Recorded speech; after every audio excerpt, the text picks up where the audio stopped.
What's up, everybody? Hope everybody's having a good morning. Let me know you can hear me so I can see what I'm doing. And good evening from sunny England.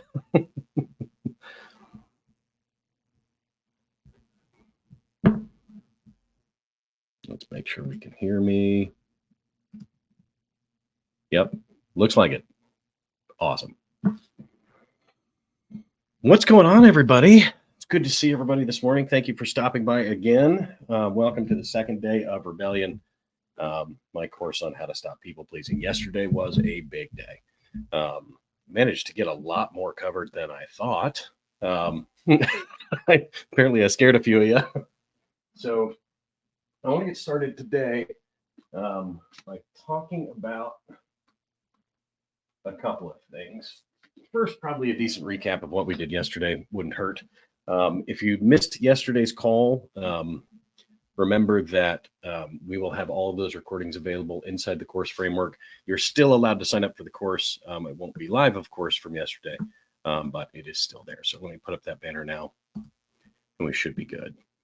So keeping that in mind, just a couple of quick housekeeping things. I will be live, of course, with you this morning. And then we did cover on accident. I covered more than I was supposed to yesterday. So while I was thinking about that after bed, because my brain doesn't turn off ever, I was able to create the idea that I would just create another segment that does not fit into the Resist, platform. So we're going to focus a little on forgiveness this morning, mostly forgiveness of self, because I feel like that's kind of a blind spot for so many people, especially when we're in the kind of people-pleasing frame that I see both in my clients and really, kind of as we went through yesterday's call as well. So I want to make sure that we cover that. This is not something for which I have slide decks for, because I didn't have time to create them. So literally I wrote this for you last night. So before we get started, are there any questions from yesterday? Anything that you'd like me to bring up today? Just throw it in the chat here and we'll see what we can do. Oh, and if you're watching us on Instagram, the best place to interact with us is either on YouTube, LinkedIn, or Facebook. For one reason or another, Instagram doesn't allow me to integrate properly to the streaming service. So we do our best. I did sleep better last night. Thank you, Rita. I think realistically, I was pretty nervous about my first online live here. And let's see, chat is not up on StreamYard. You prefer to watch on YouTube or StreamYard. Russell, I can see what you're saying, so the chat works on YouTube and Facebook, so I can see you there, and I can chat with you guys. But yes, I did sleep better last night, Grant. Thank you. And I think I was definitely a little nervous the night before. It's kind of a big deal for me. I wanted to really do something special for my following, and leave you with a lot to think about. And I think we got that done yesterday. I was pretty exhausted when I was done. My young son, my 16-year-old son was kind enough to make me a sandwich for lunch, and then we had steaks and went out for Dairy Queen in the afternoon, kind of doing some self-care. So it's been pretty great. So I just want to say thank you to everybody for attending, and know that I really deeply care about this work, and I want you guys to experience the best that life has to offer, and that's why I put all this together. So one little other thing is that you probably got an email regarding the Boundary Bootcamp launch. I'm very, very excited about that. It is a deep dive into everything we're talking about here and much more. One of the main topics, of course, is how to create your own personal bill of rights. It's an 8-week online platform. It also has, this is a brand new group that we've added to it, and then I will be teaching new lessons every month. So there's 3 additional lessons in addition to 8 weeks of content that are all structured around, like, how do I stop people pleasing? How do I take control of my life? And how do I get better? And if you want to get involved in that, I really encourage you to, but I'm definitely not going to, harp on that today. So beyond that, why don't we get right into it, and start talking a little bit about what does it mean to forgive yourself, right? So uh, the reason that I want to talk about this kind of transformative power of self forgiveness is it's a practice that's crucial, um, in the journey toward liberating and, yourself from kind of the expectations of everyone else and what your past was, and really it's almost a rebellion against the restraints of the mistakes and regrets that you've made, right? So I think forgiveness is very often misunderstood, and I'm going to explain what that is too. But I think there's a core component of self forgiveness that is the act very much of rebelling and saying, "This is my life, and this is how I choose to live." So, and the first thing you have to do is really understand, what is forgiveness, right? So, in that misunderstood construct, it's really, I guess the best way to explain it, or as I see it, is it's like condoning or forgetting the wrongs, done, right? But at its core, forgiveness is actually about freeing yourself from the emotional burdens of like anger and resentment and guilt and shame. And when we forgive other people, we let go of the negative emotions that bind us to that. But and that allows us to move forward, with a lot more peace and clarity. I'm getting this turned off here.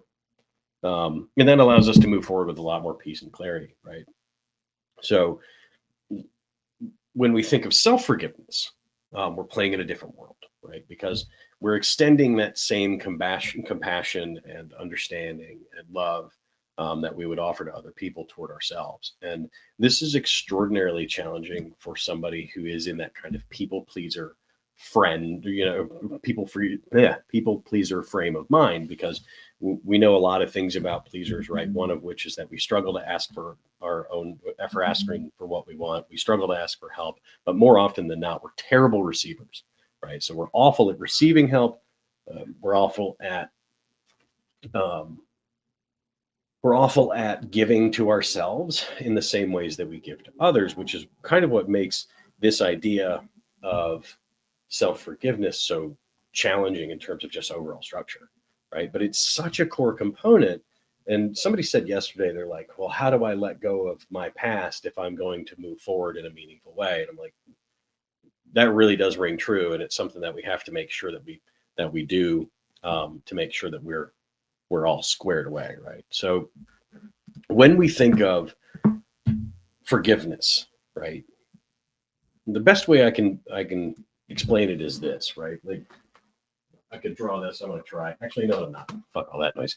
The the best way I can explain forgiveness is think of it like this: um, if you had a large amount of credit card debt, and it's how do I explain? I'll do that next. I think I'm out of order here. Again, I wrote this last night, so I haven't practiced. But forgiveness is nothing much more than the willingness to absorb emotional impact, right? It's like a sponge absorbing water, and just as it soaks up liquid, without discrimination, or self forgiveness involves that same absorption, and the reality of our mistakes without allowing them to define who we are in terms of who we are as human beings, right? It's basically holding space for the imperfections while still recognizing the intrinsic value of the human. So I liken this very often to, banks, right? So this is where I was going with this: is imagine you have a lot of credit card debt, right? And that debt causes you like stress and anxiety and worry, right? And if I'm the banker, one day I give you a call and say, I'm forgiving that debt, right? I'm forgiving that loan. The bank has then decided to absorb the loss and release you from your obligation. Right? Instantly, there would be a weight lifted off your shoulders, and you would have a newfound sense of freedom and relief, right? Where this gets sticky, of course, is when people go out and they charge their debts back up, which is when forgiveness isn't forgiveness anymore. It kind of becomes stupidity. But in the sense that you do it for you, this is what that looks like, because you can never really separate from you, right? So in the context of self forgiveness, you are both the debtor and the bank. right? And your mistakes and regrets that are those debts that you've accrued, by choosing to forgive them, you are absorbing that emotional impact, right? You're acknowledging that there were lessons learned. You're acknowledging that there was growth achieved, right? And this act of self-forgiveness releases you from that burden of guilt and shame, and it grants you the freedom to move forward with confidence and self-worth and self-trust. So what we're talking about is, can you look at your past and say, and accept it, and have a real conversation with yourself about, I'm sorry, right? Like I've made mistakes. I've done things that I would have preferred to do otherwise. Um, and really ask yourself for that forgiveness. And when I think about that, I'm thinking about um, my not too distant past, when I was actively drinking a lot and using drugs and screwing up my life. And the I didn't know I was going to talk about this. So the mistakes I made, I often look back on, and I still do this, guys. Like, self forgiveness is a process. It's just like acceptance. Um, and I look back on my past, and sometimes I have those regrets and that shame and that feeling of pain, because I threw away a lot. Like, I destroyed a marriage, or two, or three, probably two. First one was a little wonky. Um, I hurt a lot of people that I love and I care about. I did a lot of damage to myself. Um, I performed poorly as a man. And those are realities, right? Those are things that were actually true. And when I consider that against who I want to be now and who I am now, I have to recognize a couple of things in the self forgiveness vein, which is like, some of those mistakes had to be made for me to be this person now. Some of those mistakes, while I'm responsible for them, may not have been actually in my fault control, because I didn't know how to do what I needed to do properly. I'd never really done the work, and I'd never really been, I thought I was okay, right? And through the work that I do now and through helping other people, I've been able to kind of accept that. Like, I didn't know what I didn't know. So the hardest thing that you're going to figure out in life is that everything kind of boils down to, we all learn the same way, right? So forgiveness can look like this. Now I'm going to draw something. Like, there are 4 levels to which we learn. And when I was in active addiction, and when I was, kind of dealing first time, or early with my wounds, I was here, right? In unconscious, I cannot spell on camera, competence or incompetence.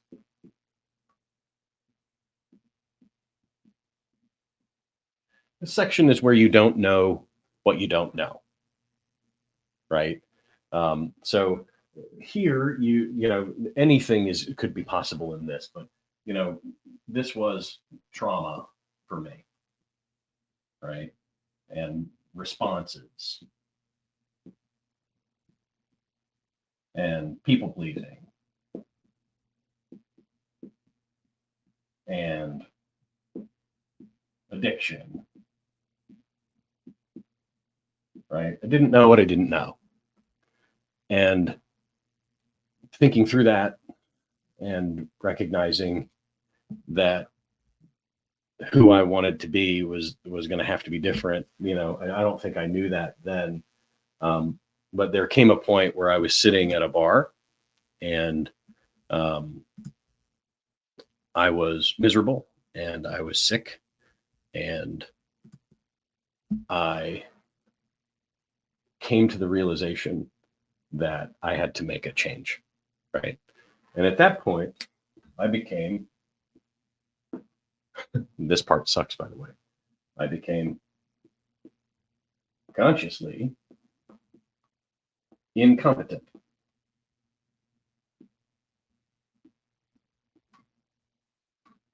Consciously incompetent, meaning I now know what I didn't know and I'm not super stoked about it, right? At this point, you have a choice, right? This is the choice to learn, right? Choice is learn or not. So an example of things that you might think of that you don't particularly care to learn might be like in my own business, right? I'm never going to be a CPA. So I have to hire a person to do that, because if I have tax questions and I don't want to go to prison, there's probably a better person for that, right? So therefore, I hire somebody to do my taxes. I am consciously incompetent as to how to do my taxes, and I'm perfectly fine with that modality of living. Another example might be skateboarding. I used to skateboard, but I now realize that I am consciously incompetent of that particular idea. And I don't choose to learn that, because if I, at 43 years old, fall on pavement, there's a good fair chance I'm not getting up for a minute, right? So those are examples of conscious incompetence that, like, fine, whatever. Like, those are choices that you can make. But in this case, it was, as I sat at a bar, consciously incompetent, and said, "Oh shit, I need help," right? I got really scared first.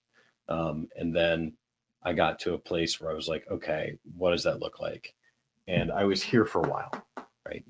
Oftentimes even when you make a decision to change, you stay in this place, right?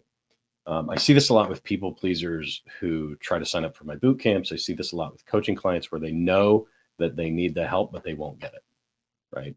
It's not a plug. That's just the reality. And I see this very often with my high achieving people pleasers. Like, they'll look at me and go, "Oh yeah, I know I need help, but I don't have time," or any number of excuses. So this can also be the excuse phase, by the way. So this can also be excuses. Happen here a lot, because very often, and by the way, I probably knew before the bar that I was a drunk, and I knew that I had a problem. I think I'd said it to 1,000 people, that I needed to go to rehab, kind of as a joke, because I used to take a little pride in being an alcoholic, but I don't anymore. And I got to that place where I was like, "Oh God, I'm just a pathetic piece of shit." So learn or not, and then you can often make excuses here. In the next section of this is where the rubber kind of meets the road, and this is where you've made the choice to learn, right? This is step 3. By the way, this learning model is kind of universal across all human beings. So, I'm teaching you something that's relatively simple, but also a lot of people don't know. Okay, so this is where you become consciously competent. Okay. In conscious competence, we are talking about practice, right? So many of you are talking to me about boundaries. You're talking to me about people pleasing. You're like, how do I stop? How do I get better? How do I live my life, right? How do I get what I want out of all of this? Well, the answer is, simply not that simple, but it's through practice, right? So a good friend of mine, Cody Rain, says very often that, you get good at anything you practice, including not practicing. So that's really what's happening here. Okay. So you practice here, right? This is where you know what you don't know and you're choosing to change, right? So this is practice, growth. This could be total change, right? And I see this a lot in addiction, right? So and by the way, people pleasing and addiction function on a very similar through line. And I can explain why that is, kind of through the self-forgiveness model as well, which is like, if you're consciously competent, you're practicing, you're growing, and you're changing, right? Well, the problem is with people who are in active addiction, is they think that once they get here, this is the journey, right? And this is the same for people pleasers. This is the same for people who have narcissistic tendency, not necessarily narcissistic personality disorder, but people who are trying to change kind of get here and then they get stuck, right? Because they think this is, this is the end, right? I'm now practicing. I should be good at this, right? I've decided, right? Well, your decision to learn how to surf is also going to take some work too, right? And that's where this, like, for instance, I learned to surf 2 years ago, and tomorrow I'm going for a surf lesson because I keep falling on my ass every time I get in the waves here in California. I also recognize that every time I get into the cold water, I literally panic inside. So I have to now make a change, right? I have to hire some help and become consciously competent, right? Where I have to practice, where I have to correct course. So a lot of this is where course corrections happen. Course correct. You recognize that I have not said failure a single time yet. By the way, just want to make sure that's clear. Okay, we don't fail, we correct course. You are no longer failing. There is nothing that you fail at. You are simply correcting course toward a perceived target. That's it. Okay. But from consciously competent, this is practice, it's growth, it's change, it's course corrections, it's learning, right? A lot of winning happens here. Learning and winning. I'm not winning at spelling today. Circle learning and winning for a very specific purpose, because learning and winning are synonymous, right? It's one of the core tenets of radical acceptance. Somebody asked me about that. It's like, what is radical acceptance? Radical acceptance means that learning and winning are the same. That's one of the core tenets, right? You don't have to accept certain things. You do have to accept certain other things. One of those things is you're only in control of yourself, not other people. I see somebody from one of my groups, and I just want to recognize her. Hello. She knows who I'm talking to. So finally, we get here. Okay. This is unconscious competence. Unconscious competence. So what we're talking about in the unconscious competence frame is habit. Okay. So habits live here. Can you guys hear me when I turn my back on the microphone? I'm curious.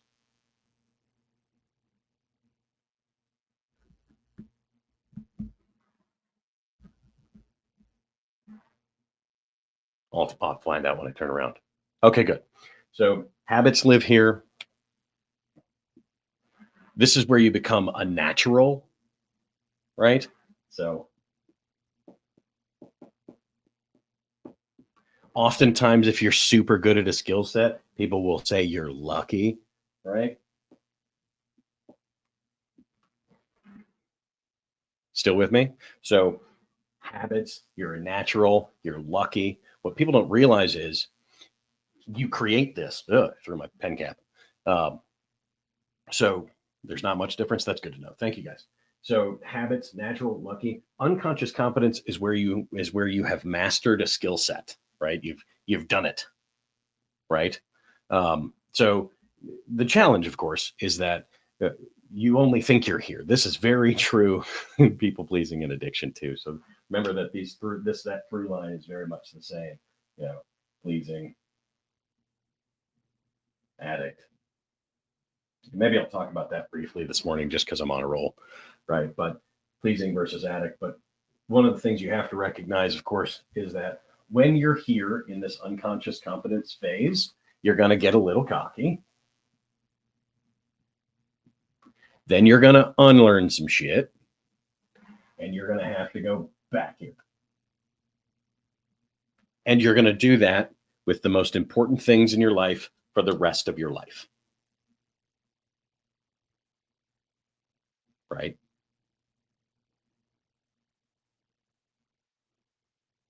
So, Carrie, I read what you're saying. You, by the way, guys, forgiveness of your abuser is not the issue, right? If people abused you, you don't have to forgive them. You have to learn to let go of the negativity and the emotions. Sometimes that's forgiveness. Sometimes it isn't. So the challenge, of course, is once you get to this cocky phase, you're a little full of yourself, right? Full of it. By the way, ladies and gentlemen, it might surprise you to know I have a tendency to fall into this category from time to time, right? So realizing, of course, that that's okay. Like I'm all right. I'm not a bad guy. It's just sometimes I get a little ahead of myself, right? We all get a little too big for our britches sometimes, and that's all that this is. Like when we think about how we do this, okay, when we think about forgiveness, you have to realize that at one point in your life, okay, you were unconsciously incompetent. You did not know what you didn't know. You then moved to a conscious competence frame, right? From this frame, you then move to conscious competence, or I'm sorry, consciously incompetent to conscious competence, right? And then from there, you finally made the jump to an unconscious competent framework, right? But you bounce back and forth between these two because you forget what works, and you never really forget what works, but you stop doing what works. One of the core components of nice guy syndrome and nice girl syndrome is that we have a tendency to stop doing what works. Dr. Robert Glover talks about this a lot in that, like, we know that journaling works and sometimes we stop doing it, right? We know that self-care works. We know that eating well works. We know that going to the gym works, but we stop doing it, right? So that's when we have to bounce back and forth and just kind of give ourselves a little bit of grace, right?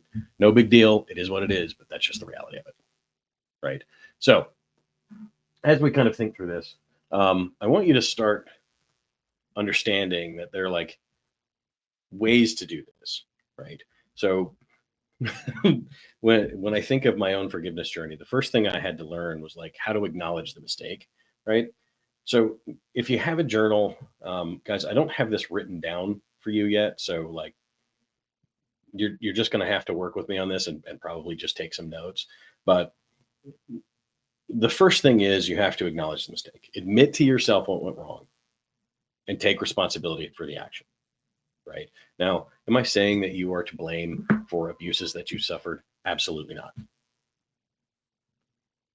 Right. And that's okay.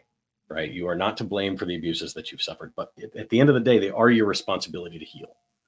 Right. So when you get to this point, you have to look back and say, okay, were there any mistakes that I made? And very often they're not. So you just kind of let that go if it's an abuse situation. But a good chunk of the problems in your life that are existing today are probably things maybe from your past, or if you're in the people pleasing frame, maybe you gave too much, or maybe you blew up at somebody, or maybe there's a million reasons that life can get a little fucked off. So as you sit there,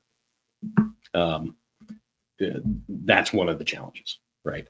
So then you have to understand the impact, right? So remember, acknowledge the mistake, understand the impact, right? So reflect on how your actions affected yourself and other people, right? This is that act of self-awareness we talked about yesterday. And it's basically the understanding and weighing of your mistakes, right? Like, what was the cost? Okay. Express remorse. This is like step number 2 or 3, express remorse, right? Allow yourself to feel the genuine remorse for these actions, right? This is not about you flagellating yourself. I don't need you to bust out a flogger and start kicking your own ass. That's not what this is about, right? It's just, I recognize there's a need for a change, right? And then learning from the experience, right? Identify the lesson that the mistake taught you, right? How can you grow? And what changes can you make to prevent it either from happening again or just course correct toward a better trajectory, right? I think prevention is usually kind of a waste of time. Like if you learn the lessons, pain's an extraordinarily good teacher, right? So there's a good to fair chance you won't prevent it from happening again, more that you should be correcting course towards something that's more valuable, right? And then can you choose to forgive yourself, right? So step 1, acknowledge your mistake. Step 2, understand the impact. Step 3, express remorse. Step 4, learn from the experience. Step 5, choose forgiveness. Make a conscious decision to absorb the impact, right? That involves releasing shame and guilt and accepting that you are worthy of forgiveness in general, but moreover, your own forgiveness, right? And then you have to practice your self-compassion. This is where we get here, right? Treat yourself with the same kind of kindness and understanding you would offer to your friends and family. Maybe if your friends and family suck, that's even more important, right? People that consistently and overwhelmingly abuse you, it's probably best that you navigate away from, but be patient with yourself always, right? You have to remember that you are the person in your life that you can never get away from. So it's probably best to be nice to yourself, right? So remember that, to kind of wrap this section up, um, remember that self-forgiveness is an extremely powerful act of rebellion, okay, against kind of the chains of your past mistakes, right? And choosing to forgive yourself, you liberate your mind, you liberate your heart, right? And you can move forward with some strength and resilience. And like, you are the debtor, you are the bank, right? So forgive the debt, right? Let forgiveness offer you the same opportunity to move forward, and do that without the burden of knowing you have to carry this other shit around with you, right? So just embrace these steps. It's like, do this and let it be real, that you acknowledge your mistake, you understand the impact, you express remorse, you learn from the experience, you choose to forgive, and you practice self-compassion, right? And if you do that and do that well, then you'll start to have a much more rebellious and stronger spirit around who you want to be. So I hope that answers the question around self-forgiveness. Time for me to have a sip of coffee. By the way, in the vein of self-care, um, I'm going to take more breaks today, because I was worn out. I was done yesterday. Doesn't shame come from having a specific expectation? That's a good question, Shane. Let me read that one. Let's see. Doesn't shame come from having a specific expectation of a certain outcome? Forgiveness is one step, but useless unless we reset our expectations of what's possible. Shane, I don't think expectation has much to do with forgiveness. Realistically, I think expectation has to do with external forgiveness. But sure, could you reset your expectations? Maybe. But if your expectations are, I need to be kind to myself, then no, you don't need to reset that one, right? Is your expectation that I should be loving to me, right? Or I prefer to be loving to me? Then no, why would you reset that? So I think I think that's an axiom it's kind of a good stoic sounding thing, but I'm not sure I agree with that. So you're not a hero when you're giving zero, right? When they're giving zero.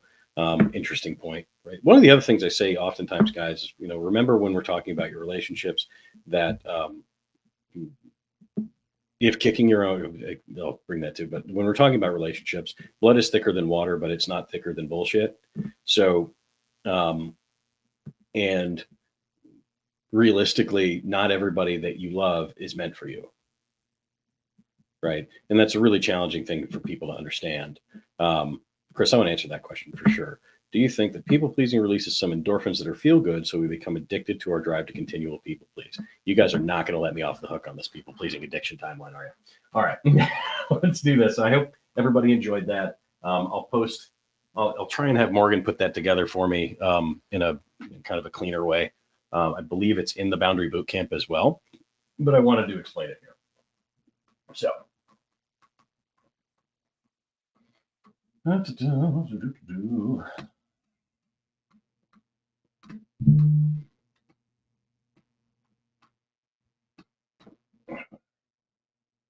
guys are watching me get a little OCD about this. So,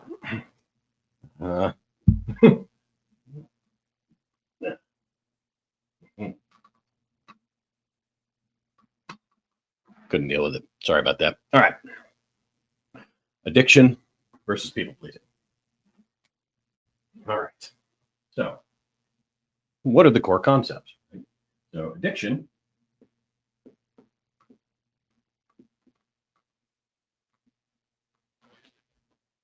it's very simple. Okay. I spit out my Evian.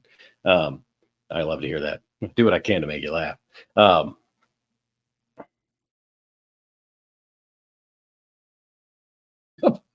But it's in the recording. Don't worry about it. So, addiction. What is it? What is addiction actually? Right? People think when we talk about the psychology of addiction, There's a lot of different ideas around this. I mean, the DSM-5 has a different language around it. Every psychologist on earth has a different language around it. But really what it boiled down to for me, and basically everybody I ever counseled, which was over 1,000 people in rehab centers, we were doing one thing: managing negative feelings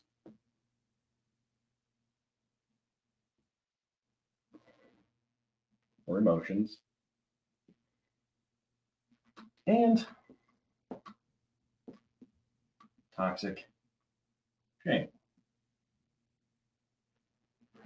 That's it. Right? So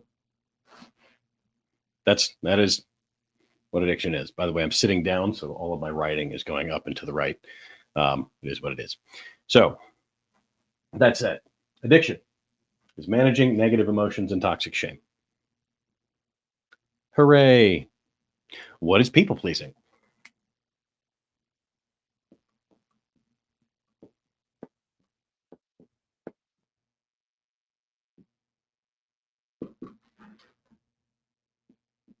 An inability to cope or to experience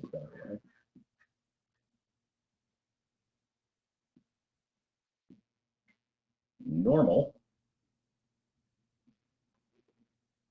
negative emotions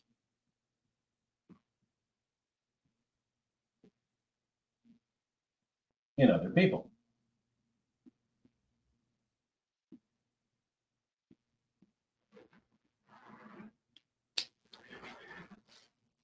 So if people pleasing is an inability to experience normal negative emotions from other people, and addiction is the managing of negative emotions and toxic shame, well, are there any other parallels?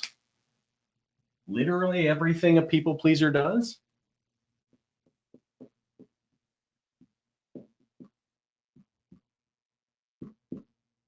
Managing toxic shame.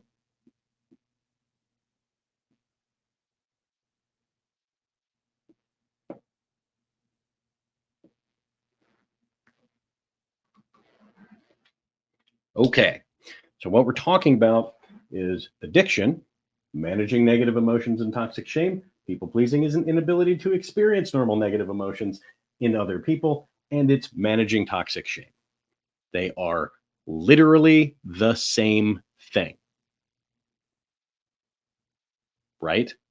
So, what we're talking about is the idea that addiction and people pleasing run the same lines, right? And Laura, I love that you're saying that. This comes from Mel Robbins. Is people pleasing is the inability to experience normal negative emotions in other people, right? So what does a people pleaser do? Check this out. This is where it gets really wonky, right?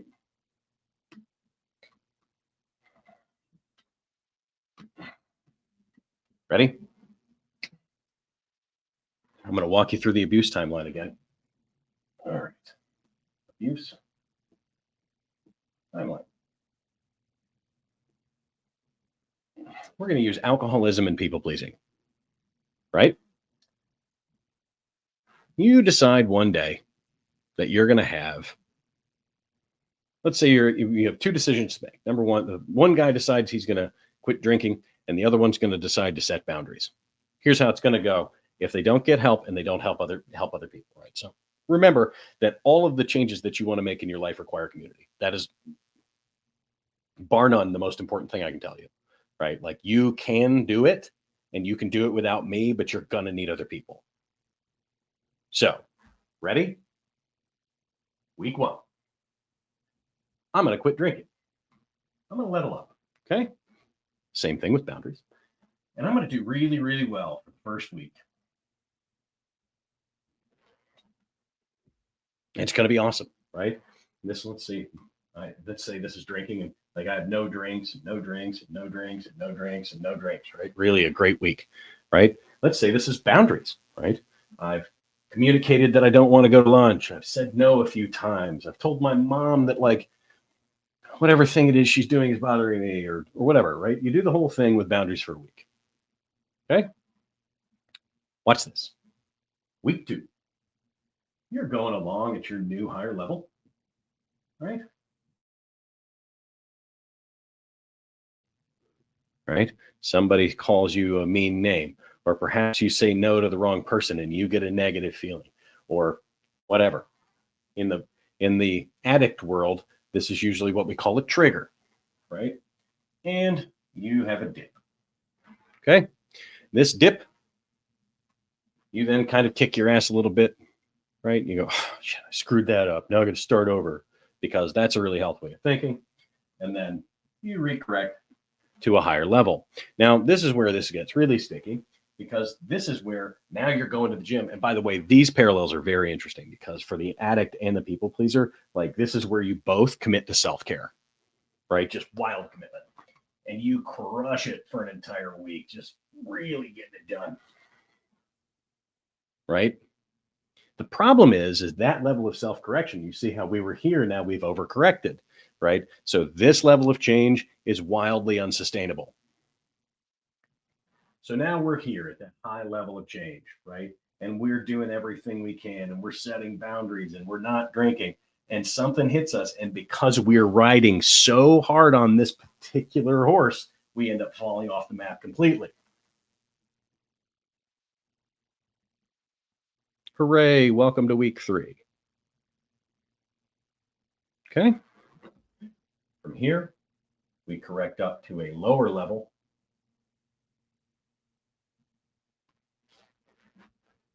And then now we're on our way to a relapse. By the way, hold on, I gotta show you this.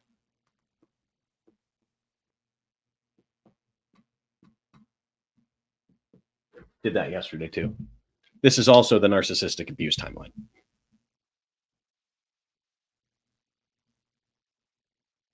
If you didn't just feel a little uncomfortable, I'd be surprised, right? I'm uncomfortable saying it. So what we're talking about here is how it looks when an addict tries to recover, right? Now, that's how people pleasing and addiction run the same way. Okay. Watch this.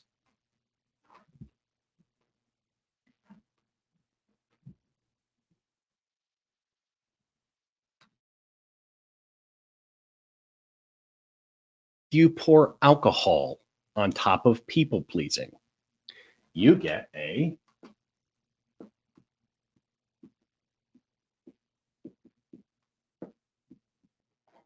almost universally.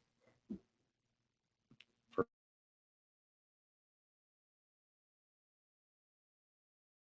things that are on the opposite side of the spectrum from you, all of the things you wish you did, right?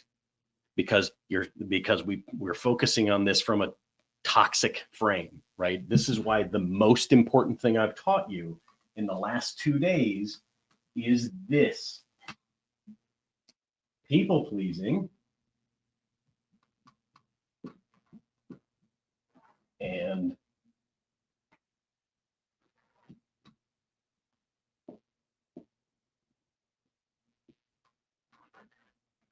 narcissism are on the same damn through line.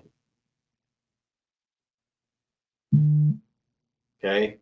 This is why we're not trying to find the middle ground. We're not saying, well, like what's the tipping point between being a people pleaser and being an asshole? Well, the problem with that narrative is that you're finding the balance between 2 toxic extremes. Right? What we want to do is level up.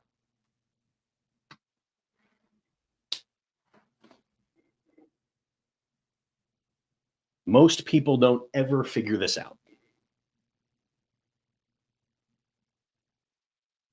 So when we're talking about what it means to be a people pleaser, we're wondering why the addictive narratives show up so cleanly against it.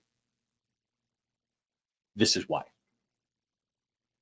Right? I've done videos where I say, literally, by the age of 35, you will burn out and end up drunk. And I am almost universally right. Okay. The challenge that everybody faces, the hardest part of this particular thought process is that if you don't change, you're fucked. Right. And I didn't want to be that heavy handed about it, but I woke up full of coffee and a lot more rest. So, welcome to class. So, all of that said, there's a couple of components. There's things you can do that will help you. Number one, get involved with a group. If you can't afford to get into courses, whether it's with me or somebody else, get involved with Codependency Anonymous. Get involved with Al-Anon. Go to an AA meeting. I don't give a shit. But get with other people that are on this journey, right? Because people make the difference. Okay. One more thing. In both addicts and people pleasers, there's the number one cause of all course corrections and relapses, right? And there's a difference, right? The course correction is you hit a bump in the road, maybe you had a beer, maybe you got drunk one night, you woke up in the morning, felt like shit, did something better for yourself, right? People pleasing, maybe you violated your own boundaries, maybe you should have said no, whatever. It's not that you didn't learn anything. It's not that you have to start over. You just have to course correct. So just remember that. But the one thing that will cause a full-blown relapse in every single person is other people. You need to be very careful about who you surround yourself with. Right? Because I believe something that's very interesting about people. Okay? I believe that humans are good. And people experience a bunch of shit. Right? People are broken.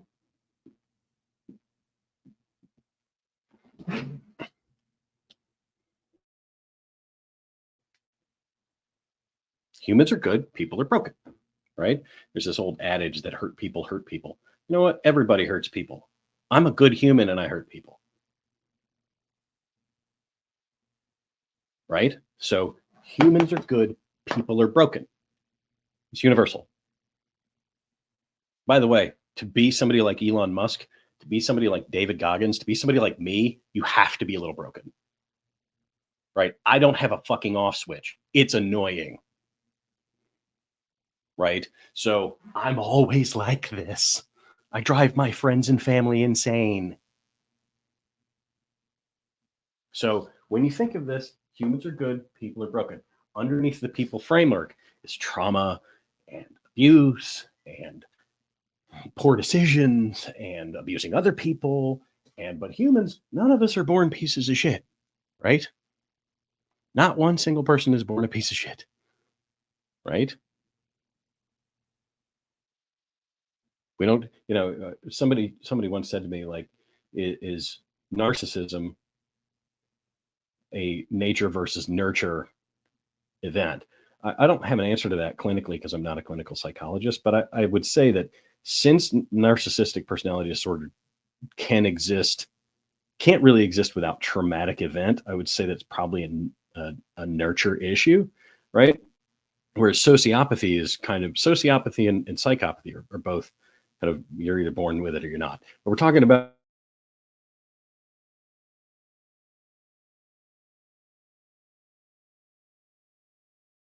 a very small subset of human beings that are psychopathic or sociopaths, right? So remember that if we know this,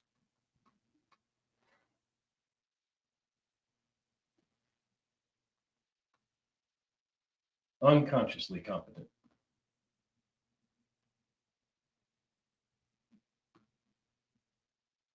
or incompetent,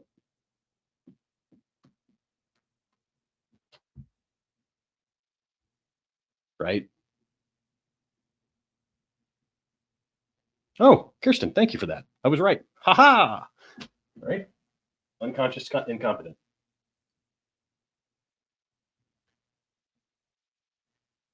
Consciously incompetent.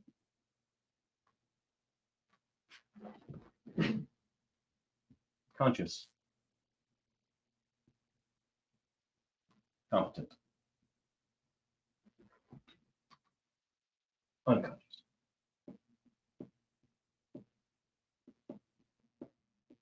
Competent.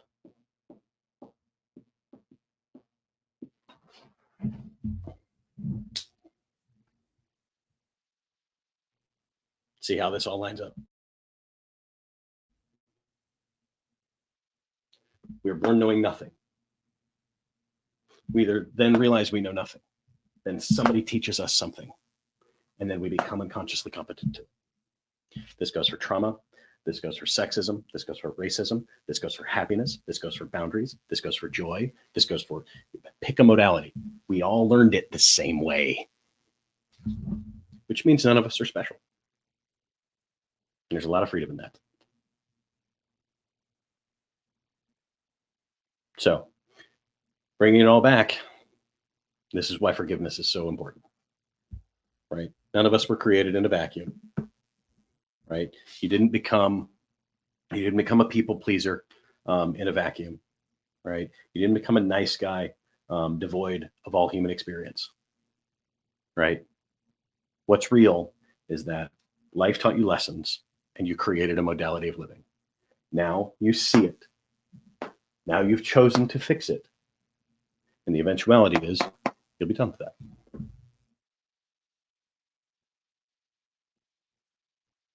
Hope that makes sense. All right. I'm really glad all that's recorded.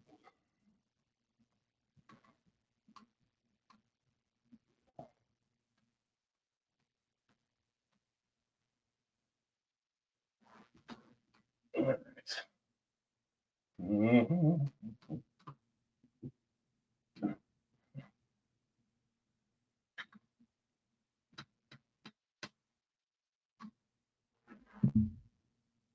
Good. All right. So, and you guys got the hope this helps.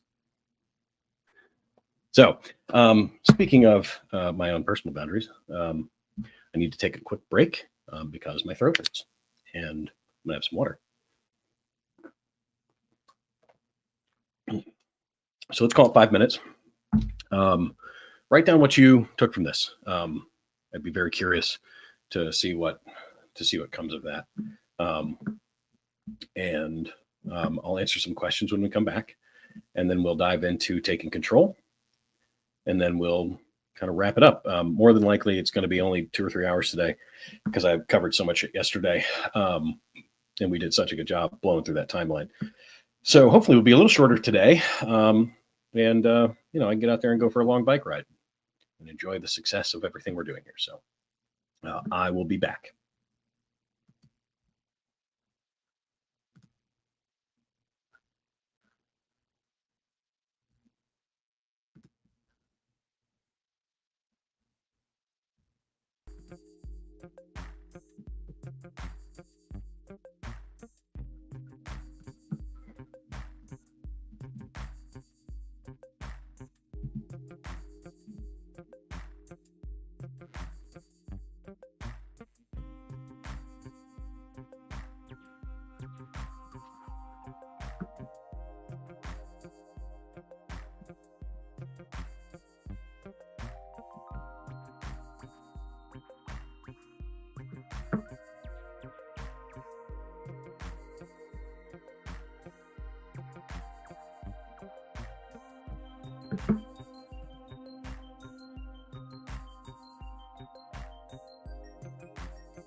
What's going on, guys?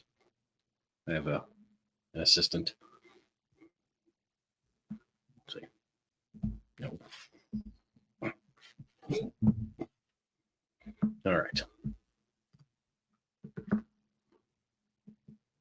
I don't get that banner up here. There we go. All right. Welcome back.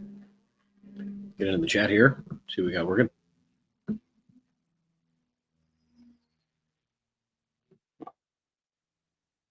Let's see.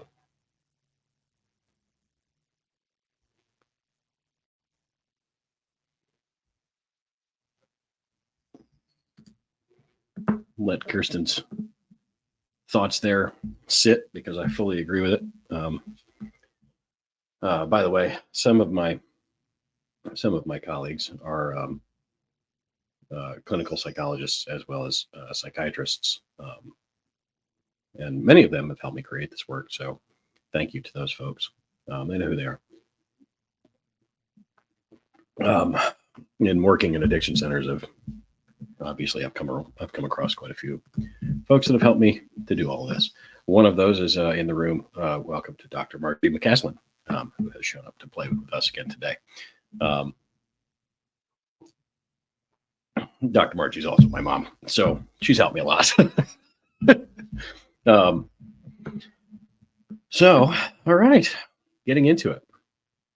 So that was a very, very useful first hour. I really enjoyed teaching it.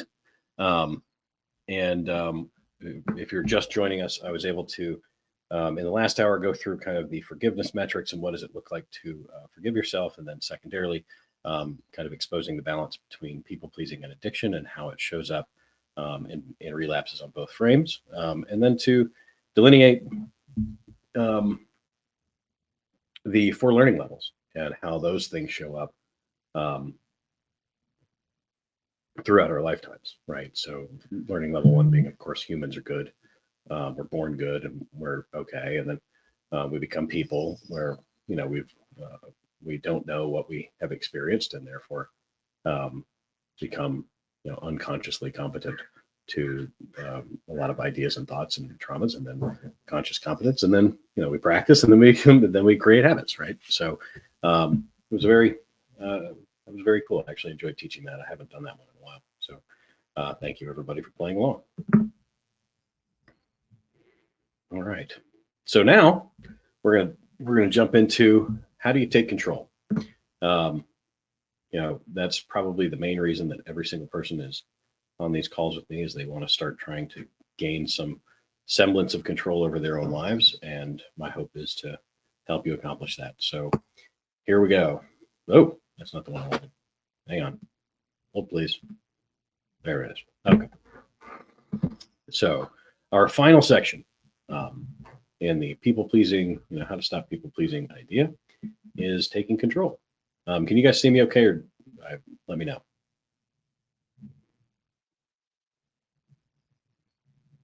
Yeah. I know that it's smaller, but we got to have this thing, right? I am going to remove the banner, though. Let's hide that. All right. Then I'm going to expand my own screen so I can see what I'm talking about. Right. So first things first, when we start to think about taking control, we have to learn to start on interrupting our own patterns, right? One of the keys of radical acceptance and taking control is understanding what you are in control of. And I'm going to write this on the board. I know that you want to see it. I'll come back to it, trust me. But you're in control of only a few things, right? Control is self. And that's kind of it. Right? So control equals self.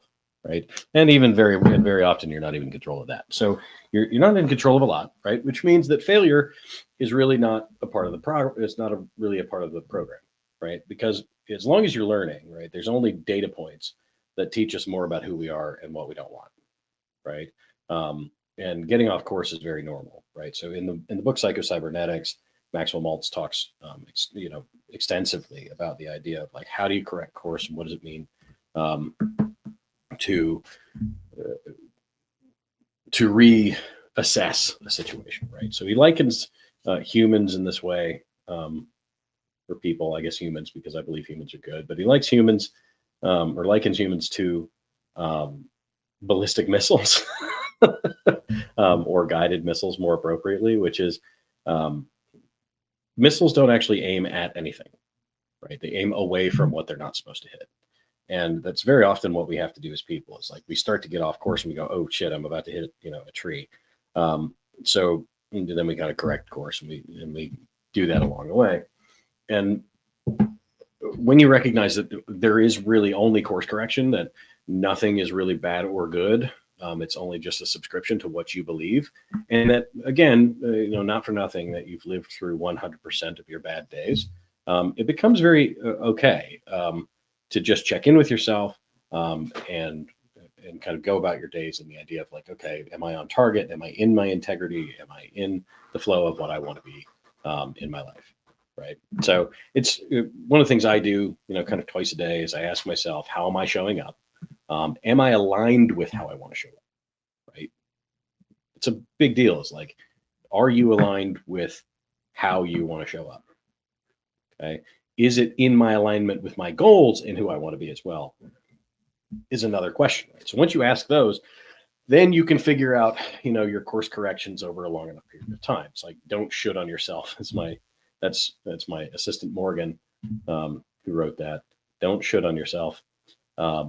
It's not a very useful tool, the word should. In fact, I very often prefer what would preference be, right? So if you happen to identify that you're off course, or you happen to identify that there's a way that maybe you could have done something better, right? Just ask yourself, how would I have preferred to show up in that moment, right? The word should and the word why are generally very judgmental terms, right? So I generally ask myself, what would it look like if I had showed up in the way that I prefer?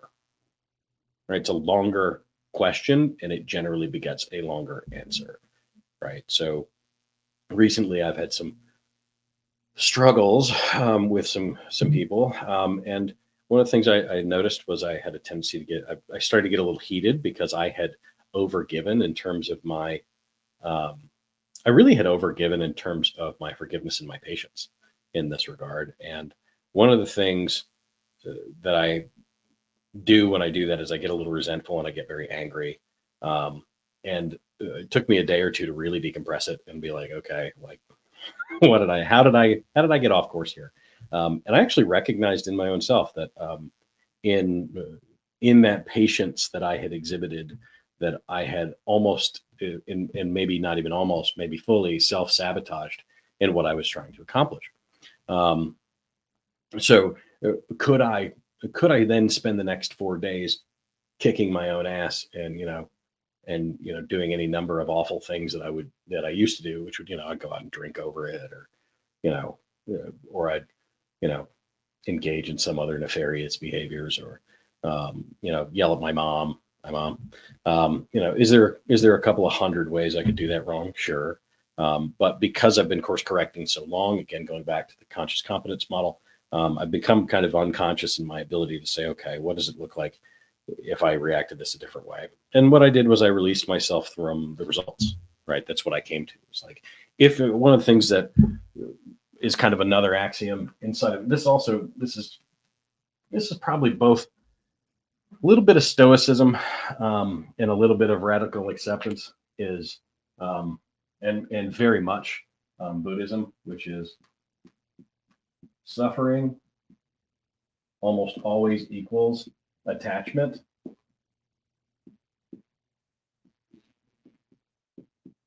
to outcome, right? So suffering almost always equals attachment to outcome, which means in that situation I was just talking about, I was very much attached to this course going well. I was attached to getting more people signed up and more engagement, and et cetera, et cetera, et cetera, because I really wanted this to work really well. And it's done great. And I had to do a lot of it. And it might have done better had I maybe planned this myself, and maybe if I hadn't, brought in some of the people I did, and et cetera, et cetera. But the reality is, I was able to look at that in the last day or so and go, okay, so what does it look like if I release myself from that outcome and realize that, we all make mistakes, and we're okay.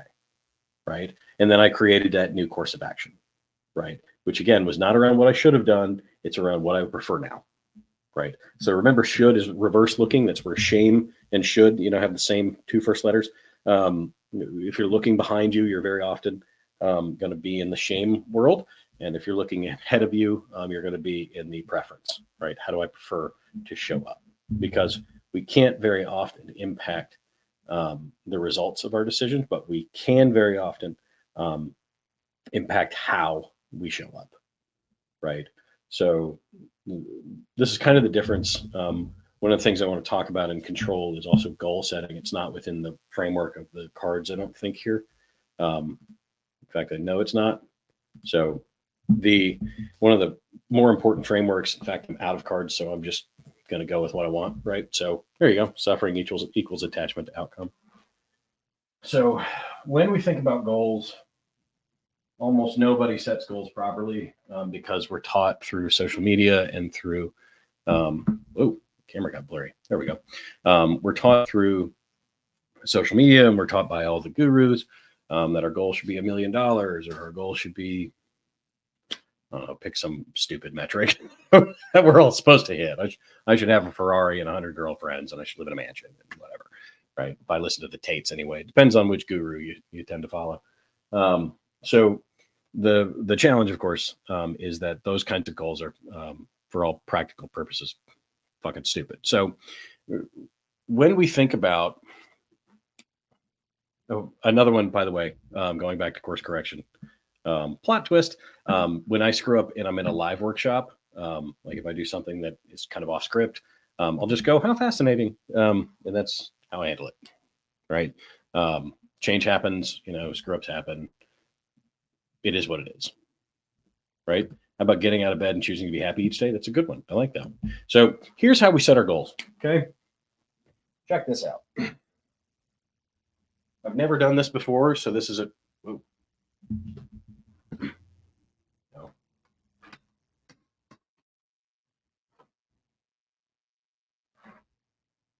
Got it. All right. Two ways to set your goals. Okay. There is outcome.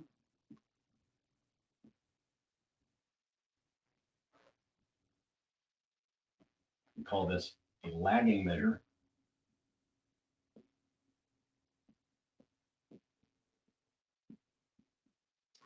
And workflow, or leading measure.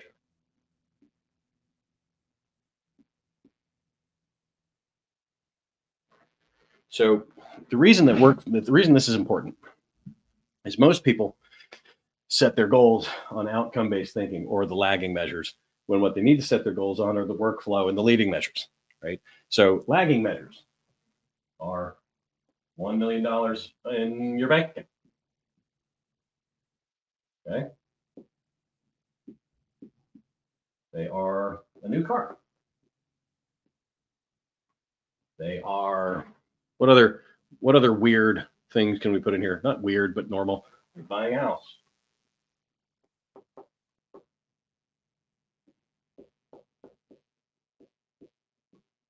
Right? Getting in a relationship.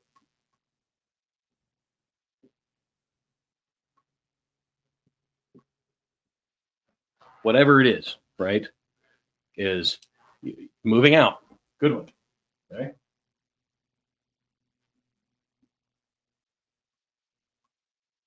Okay. The problem with setting your goals, getting fit in 90 days, right? Fitness. Fitness is such a good one, by the way, because it's completely not measurable, right? I'm probably in the best shape I've ever been in my life, but I'm not the skinniest I've ever been, and I don't look exactly like I want, right? I could stand to lose a couple of pounds. By the way, Anton, it's good to see you. I haven't seen you in a while. Fitness. By the way, I think Mark's here too, Anton. Mark, Anton, and Machina, thank you for showing up. They are original members of the Boundary Bootcamp, so they can probably speak to anybody who wants to know how that program looks. But anyway, so these are all outcome-based thinking, right? And what we just learned is that if we base our lives on our outcomes, what do we get? We get suffering, right? Which is why this creates misery. Okay. When you focus on the leading measures, right? We're focused on work. We're focused on output, not outcome. Okay. Output meaning, like, let's say you're in sales and you want to be the number one sales guy, right? How many phone calls do I need to make? How many projects do I need to start? How many people do I need to work with, right? If it's fitness and you want to learn and you want to lose weight, right? Or you want to get in better shape, right? So this can include workouts per week.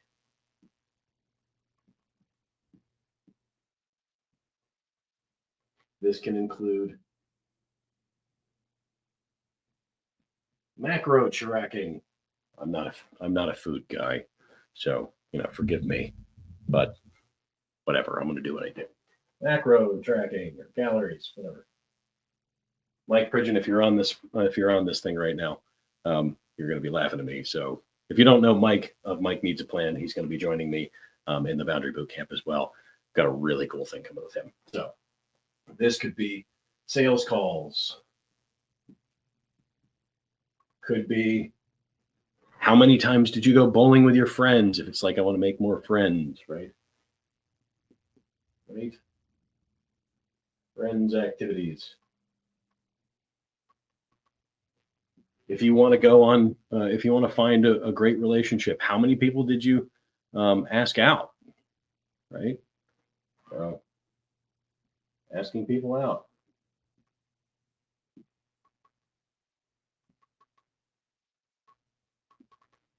Okay, this is how you take control of your life. Okay, what you're and Conan, you're close, right? Because we're talking about results. Okay, or you're talking about results, factual results versus vague fantasy. Yes and no. Uh-oh, there we go. Yes and no, because we're not talking about results at all. We're actually talking about outputs, right? So these are the outputs that you have to put in to generate the results that you want to get over here, right? So when we're talking about how many, all right, Laura, kissing frogs. I'm going with that one, right? How many frogs did you kiss, Laura? Right? How many people did you ask out? How many times did you make phone calls? How many, like when I started my business, I had all of my leading metrics around this. Like, how many videos do I have to put out a week? Right. And most people don't base their goals this way. They do it from the perspective of like, yes, David's got it under right. Proactive planning, taking action.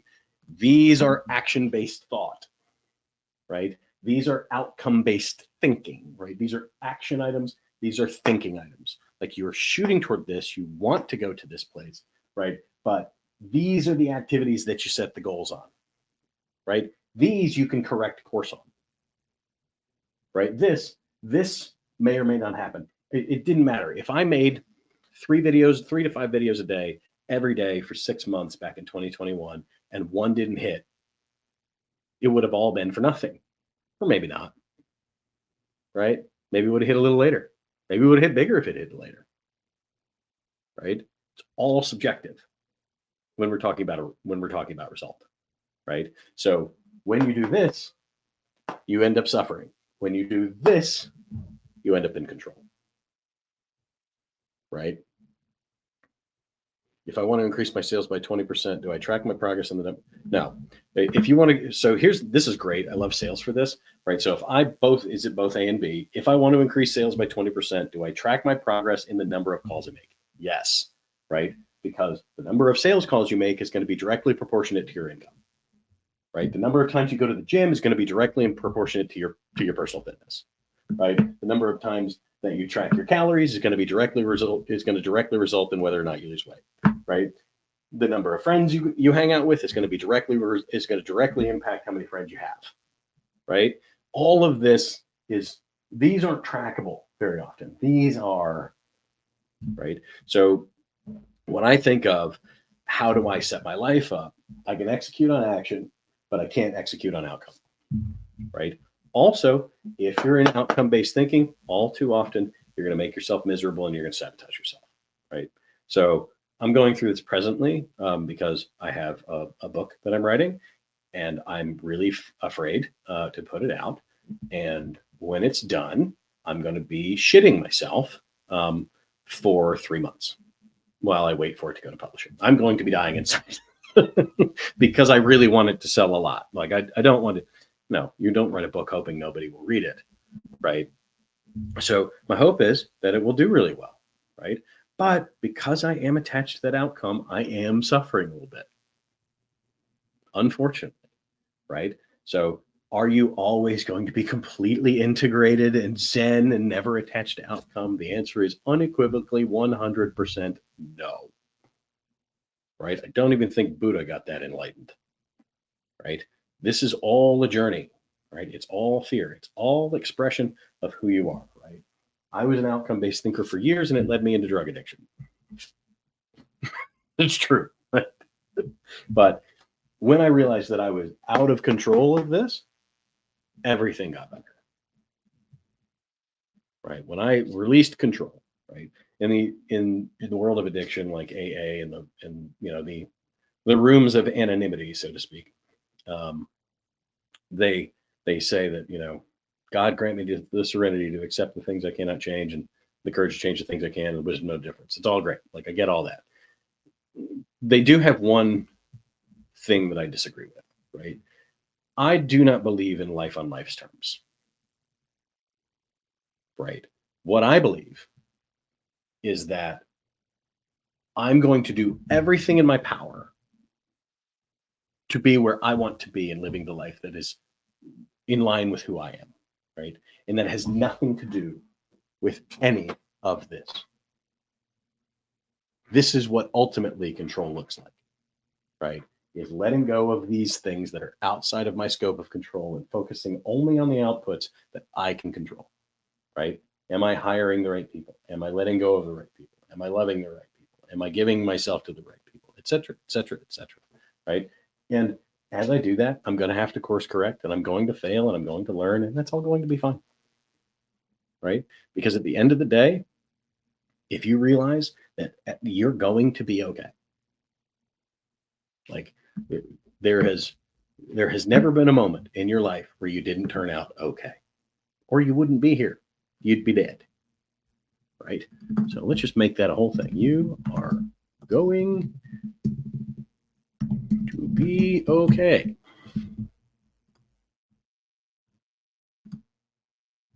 Here you go. You are going to be okay. Geez, I cracked myself up. So, Kirsten, I really appreciate your thoughts today. And thank you for showing up.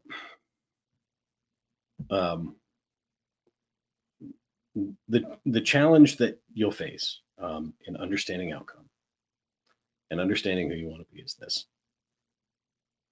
Life is not designed to be easy, right? And I'll end on this.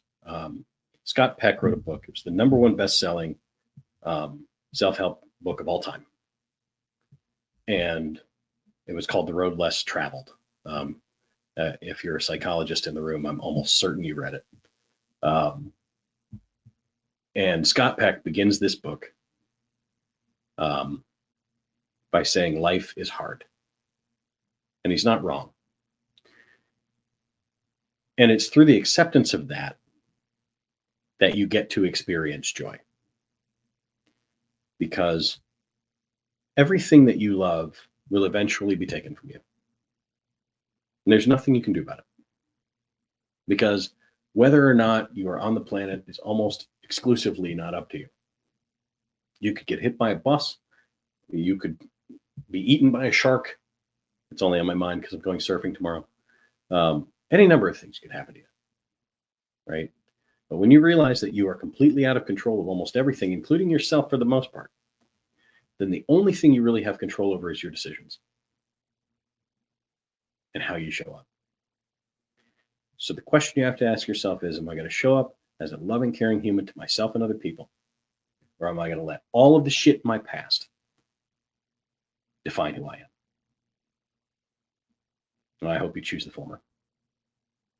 So all of that said, that pretty much brings us to the end, I think, of this. I have a whole nother thing I could do, but feel like that's where it's at. Right? The thing I would say to you to kind of close this up, and I told you guys it was going to be shorter today. Is first, let me get this thing off the screen here. You are not required to be anything for anyone except for who you are. You get to design your life. And from that, you will experience a profundity of joy and a profundity of pain that you never thought imaginable. But if you learn to be honest, and I mean really honest, and you stop this pleasing nonsense, you will have the adventure of a lifetime. And I've seen you do it. And I'm going to be hanging out for questions. I hope this helps.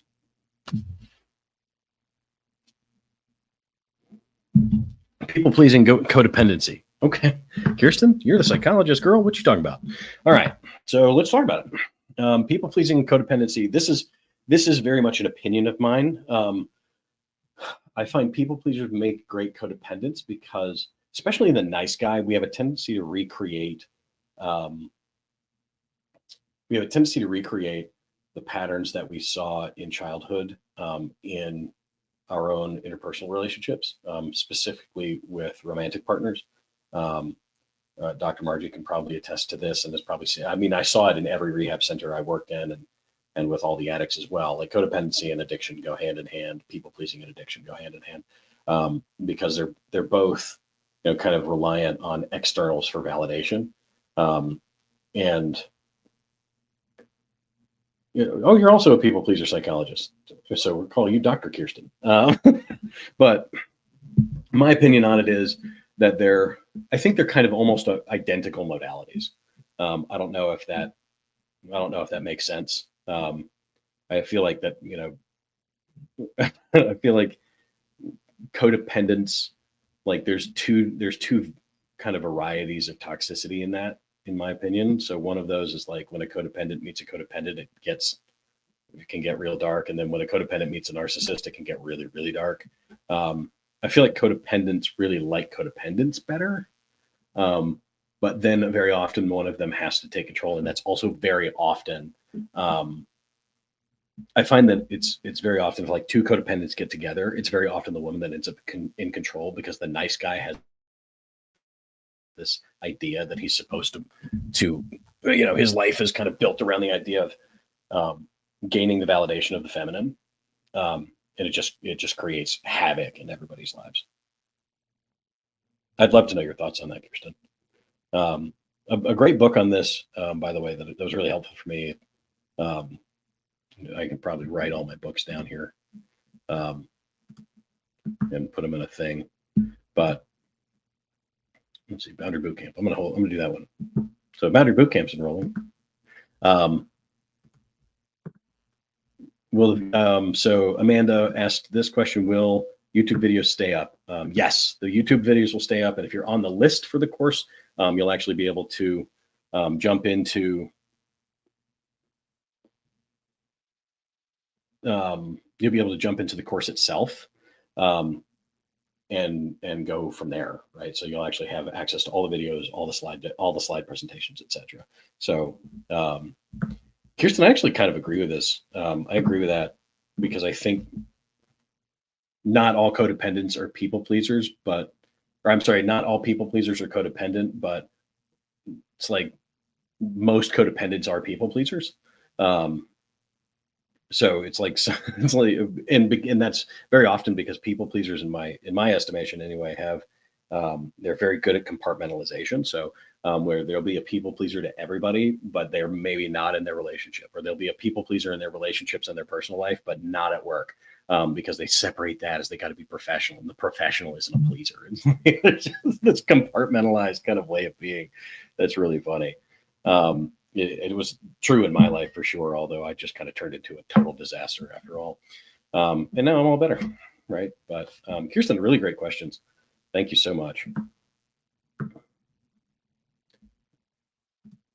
I like the way you said that, right? That codependency has a farther down people pleaser continuum. Yeah, I think there's a lot of parallels. It's like, not all people pleasers are addicted, but almost all addicts are people pleasers. It's kind of people pleasers and narcissists generally kind of fall into that camp. But often, that's one of the bigger mistakes people make is they identify a lot of people as narcissists when in actuality they're a people pleaser who poured a bunch of booze on top of a problem. That's who I was, right? I'm the narcissist in a few stories. Realistically, probably 2 or 3. And but that's what happened. I was burying pain underneath booze. And if you look at the clinical research on what alcohol does to the brain, especially in somebody who's as damaged as I was, it creates narcissistic behaviors. It doesn't make me a narcissist. It makes me having those behaviors. And I was able to solve much of that simply by not drinking anymore. There's another question. Let's see. I'm in a situation where I distance myself from my narcissistic parent, and that situation is one where telling him the rest of my family has issues with. I don't understand so Annette, you're asking me the rest. So telling him how he has hurt me and why I need to distance myself and not. So I mean, I think when you're dealing with a narcissistic parent, especially when everybody else kind of has their head buried in the sand. I had one of those. And it's not the one that's on this call. And I think the best thing you can do when you're dealing with somebody who's like that is the first thing I would say to do is maybe don't call them a narcissist unless it's diagnosed, because it kind of puts it in a frame that may not be real. You might just be dealing with somebody that's wildly emotionally immature. If it is kind of a diagnosed issue, then I would say, yeah, do what you got to do. But I would read the book Adult Children of Emotionally Immature Parents. It's going to hurt your feelings, trust me. And then secondly, I would say your choices are your choices, right? Looking back, I had to go no contact with my dad because he was just such a bad dude.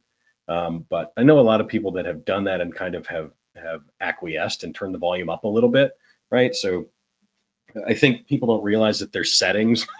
So going back to my drawings here, if you have,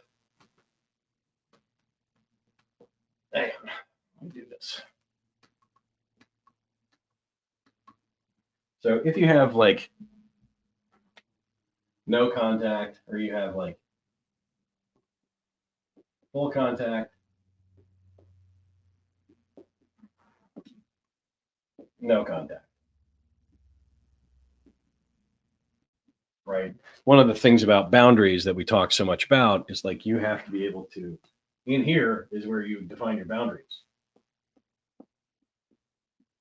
And, no contact can be a boundary. If they're truly toxic and they're it is what it is, but usually in between is where we find our boundaries, right? So maybe it's, maybe this is like a 1 and this is like a 10, why not just kind of leave them at a 4, right? Or, maybe they're like a 7, right? And you just kind of define, throughout your life how this looks. But one of the things that I work with people a lot is when they've got somebody in their life that's kind of abusive or shitty is, let's use the dial. Let's not just be on or off. It doesn't have to be a switch. It can be a dial, and you can decide how much interaction you have with that person like that. They talk a lot in that book that is mentioned, Adult Children of Emotionally Immature Parents, about, becoming a conscientious observer rather than, interacting, right? You don't always have to interact, but you can just observe. And so that's kind of one of those big things, right? Anton, do people pleasers have narcissistic traits, but are they narcissists? There's a doctor in the room and there's another clinical psychologist, but I'm going to answer that as best I can. The answer to that is people pleasing and narcissism do have some interesting through lines. So covert contracts is one of those things. Dishonesty, hidden behaviors.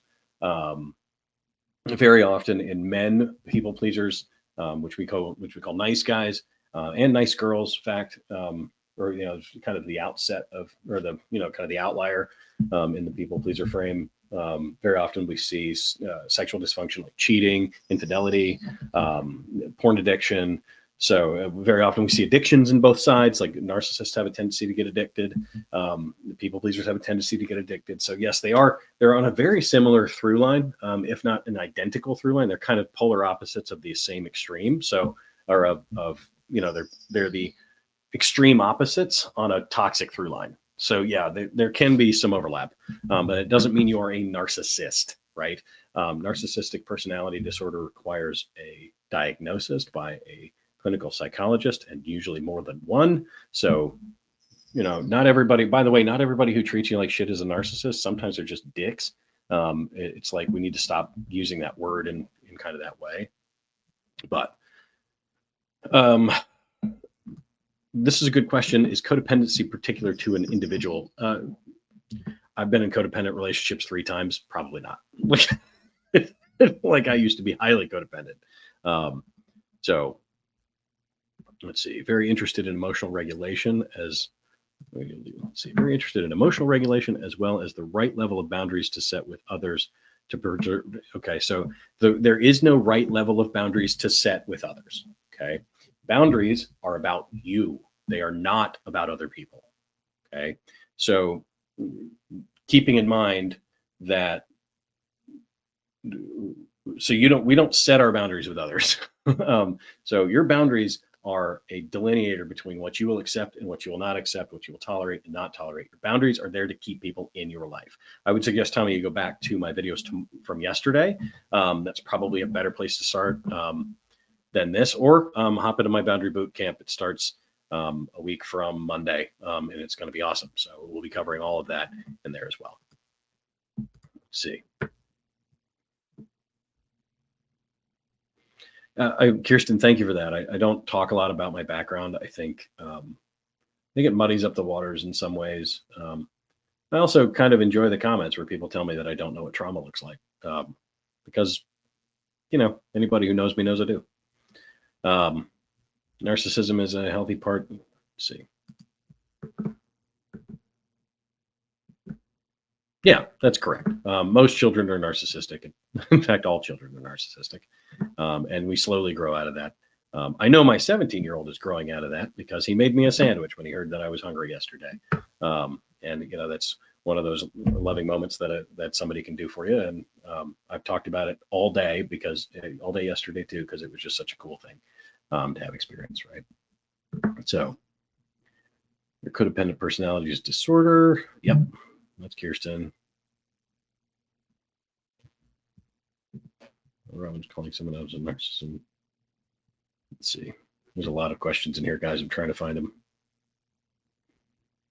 That's a good one. I feel like my people-pleasing behavior and codependent behavior has made me a very dishonest person, and I live in constant fear of being exposed, while at the same time wanting to fully come clean. This is huge.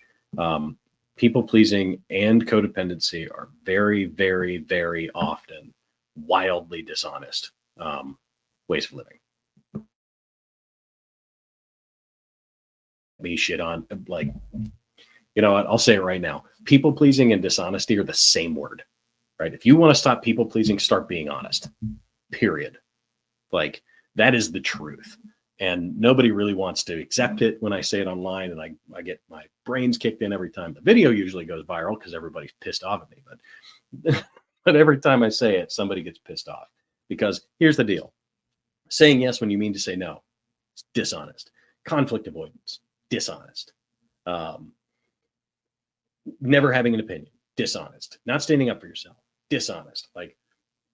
And then we have dishonest hidden behaviors behind that, right? Where we see, because we're managing shame, right? We're constantly managing this toxic shame around I'm not good enough, right? That's what people pleasing. It's another one of the through lines of people pleasing and addiction. Like if I just do pleasing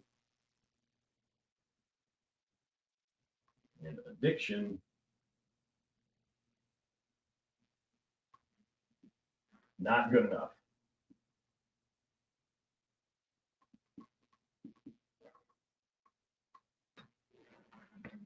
That's it. Right? It's just another one of those common through lines, one of the commonalities. People pleasers and addicts both have a fear of not being good enough. So, Alice, I'm probably not the right person for the emotional regulation conversation in short form, but I will talk about that in Boundary Bootcamp.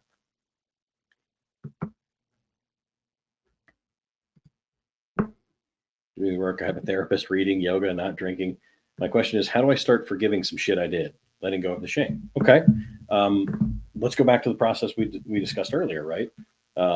Which is admit that you did it wrong, right? Actually, I'm gonna pull it back up. So how do I forgive myself? Going back. Wait, oh, I went way too far. Taking control. Oh, no, I didn't have that. Duh. Okay. Step one, right? Going back to our forgiveness talk from earlier today, acknowledge your mistakes, understand the impact, express remorse, learn from the experience, choose forgiveness, and then practice self-compassion. That's it, right? But here's the thing. The way you do that is you need to write it, right? Write yourself a letter. Tell yourself, hey, I'm sorry and I love you, right? One of the things I've counseled a lot of people to do and helped a lot of people kind of work through is write a letter to your former self, right? It's just write a letter to your former self and say, hey, I love you. Here's all the things that we screwed up together, right? Here's what I intend to do to fix it. This will probably make you cry. And it's going to hurt a little bit. And that's good. That's that kind of catharsis that you need. And that's you accepting the past. Once you've kind of gotten through that, then you can start to move into other areas, right? But this idea of like, how do I forgive myself is exactly that, right? I would write a letter to your former self and really sit down, spend an hour on it, and talk to yourself about, the things that maybe you don't love that you did and things that you would prefer to change. And how does all that look, right? So this is thank you, Lee. I appreciate that. This is not a response to your son making you a sandwich, but can narcissists do things for you? That seems to be the place of kindness, etc. You're not going to like the answer to that. The answer is yes, they can. Can they do things for you? Usually it's coming from a place of wanting something from you. And that is also another one of the common through lines of people pleasing, which is people pleasers give to get, right? We give because we hope to gain back acceptance and love and get our needs met. That's a covert contract, right? That covert contract is not my work, by the way. That's Dr. Robert Glover's. So I got to give him credit where credit is due. But that is what a covert contract says, right? It's basically, there's an internal dialogue that says, if I give myself away and I please everybody around me, then I'll have a virtually trouble-free life and I'll get all of my needs met. But that contract never comes to fruition, and nobody knows how to do that because you're the judge and jury on whether or not you're getting your needs met.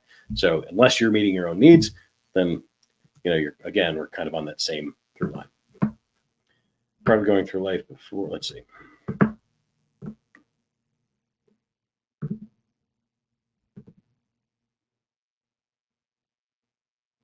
Sounds like you've had to do some pretty serious work right now. And I am unqualified to speak to that experience, but I will say that the amount of time we need to spend on who we are is infinite. And where you choose to go with that is going to be a very important part of your journey, right? And see Lee. So writing a letter to yourself or another. Yep. Giselle, this has been a big deal for me. I think I mentioned that my dad was not a great dude. He's gotten a lot of letters from me. Many of them were unkind. All right. So the book was Adult Children of Emotionally Immature Parents. Dr. Robert Glover Kirsten, he wrote the book No More Mr. Nice Guy.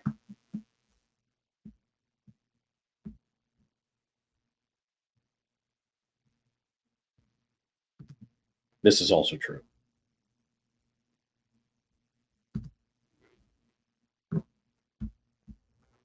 Yes. Raymond, that's a really cool takeaway from today. Thank you so much for posting that. I'm really glad that had an impact on you guys. Carrie, my boot camp is $247 right now. I can't answer the one-on-one rates because I have I have three packages to choose from. And so what I would suggest, if that's something you really want to do, is get on my website and try to book a call with me. just click on the Book with Nick one-on-one. But one thing I would like to say, kind of as we wrap up. Oh, there's another question. Dr. Chris, what do you got? Coach. Thanks. In terms of forgiveness, I learned to acknowledge who I subconsciously did wrong, what drove me without my total awareness. If I could understand what I was afraid of, how was I protecting myself from wrong actions? I could forgive myself. That's a really good point, Chris. So I really like this point. You're able to forgive and learn how to break action when you are self-aware, right? Tyler Cartwright, another of the very first. Wow, he was like, so there was a group after Tyler, but that was like a 5-person powerhouse of a group. Thank you for that comment, brother. I appreciate you. I miss you. I hope we get to hang out soon. In fact, that group of 5 is still together.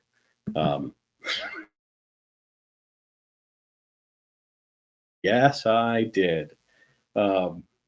In fact, one of the funniest things that you'll do when you when you start having boundaries and you try to stop people pleasing is you will kind of become a dick.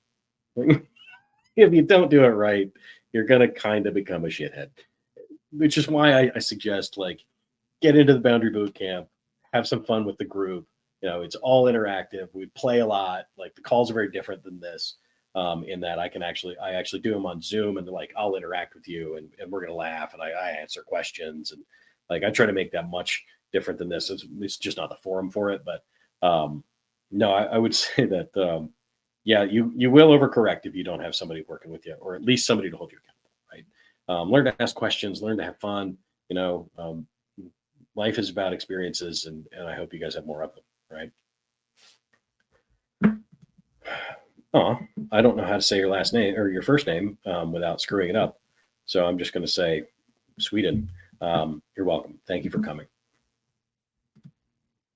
Yes, when does Boundary Bootcamp start? Starts the Monday after next.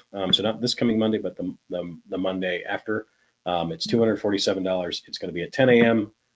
Every Monday for 8 weeks. There's going to be a caveat to that in that Dr. Margie McCaslin is going to be doing a little work with me on that and having some fun with us.